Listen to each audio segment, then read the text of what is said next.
Hello बच्चों, चलिए प्रश्न को पढ़ते हैं और समझते हैं। लिमिट एक्स का मान जीरो की ओर अग्रसर है। एक प्लस एक्स की घातांक एन माइनस एक बटा एक्स का मान है और इसके लिए हमें चार विकल्प दिए गए हैं, ए बी सी डी, और हमें सही विकल्प का चुनाव करना है।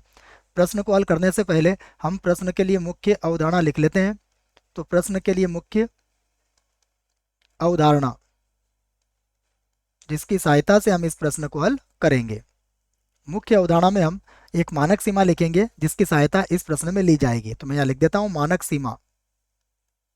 मानक सीमा, देखिए मानक सीमा जो है वह ही आपको याद रखना है। लिमिट एक्स का मान ए की ओर अग्रसर, एक्स की घातांक एम माइनस ए की घातांक एम, और बटे में आएगा एक्स की घातांक एन माइनस ए की घातांक एन।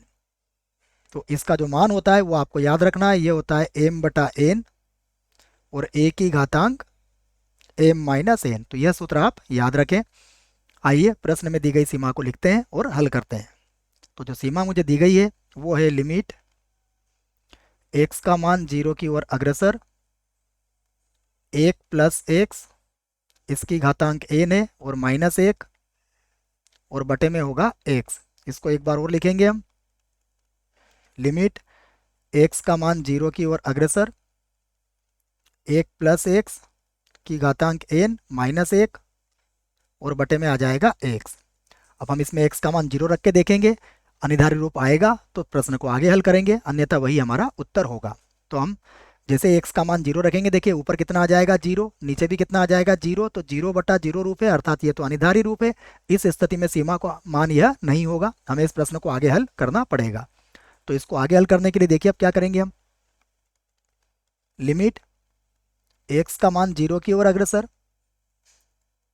एक प्लस एक्स की घातांक एन माइनस, इसको लिख देंगे एक की घातांक एन, लिखा जा सकता है, और बटे में ये जो x लिखा है इसमें हम एक जोड़ेंगे और एक घटाएंगे। जब इसमें एक जोड़ेंगे तो ये बनेगा एक प्लस एक्स, और घटाएंगे तो ये हो जाएगा एक। तो यहाँ पर इनकी घातांक क्या हो जाएगी, एक और एक। अब हम क्या करते हैं, देखो इसकी सीमा को भी बदलते हैं। तो यहाँ पर मैं लिखूंगा बराबर लिमिट एक्स प्लस एक। देखिए ये किसकी ओर अग्रसर होगी, ये एक की ओर अग्रसर हो जाएगी। मैंने दोनों तरफ इसके एक एक जोड़ दिया है। उसके बाद प्रश्न में है एक्स प्लस एक की घातांक एन माइनस एक की घातांक एन, और यहाँ पर है एक्स प्लस एक की घातांक एन, एक लिख सकते हैं, और माइनस एक की घातांक को भी एक लिख सकते हो आप। तो यहाँ पर अब हम मानक सीमा लगा सकते हैं, देखिए।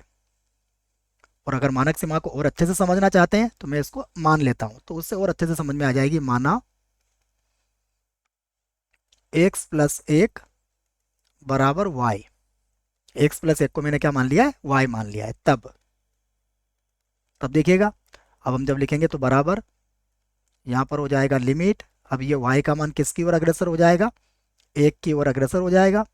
ये हो जाएगा y की घातांक n माइनस एक की घातांक n, और बटे में हो जाएगा y माइनस एक। अब जो मानक सीमा लिखी गई है उस मानक सीमा की हम यहाँ पर सहायता ले सकते हैं। तो देखो हमारा उत्तर क्या हो जाएगा, मानक सीमा में क्या है, सबसे पहले ये m बटा n, तो m अर्थात यहाँ पर आ जाएगा n, और बटे में कितना हो जाएगा एक। उसके बाद देखिएगा a, और a की घातांक कितनी है, m माइनस एन, तो a का मान कितना है यहाँ पर एक है, तो एक की घातांक कितनी हो जाएगी, n माइनस एक हो जाएगी। तो हम ये कह सकते हैं कि एक की घातांक n माइनस एक, ये भी एक के बराबर होगा, बटे में भी एक है, तो बराबर कितना मिला हमें, बराबर n मिला है। यही हमारे प्रश्न का उत्तर होगा। विकल्प देख लेते हैं अब हम। तो विकल्प ए जो है उसमें n लिखा हुआ है, अर्थात यह हमारा सही विकल्प है। विकल्प बी, सी और डी हमारे गलत होंगे। आशा करता हूँ आपको इस प्रश्न का उत्तर समझ में आया होगा। धन्यवाद।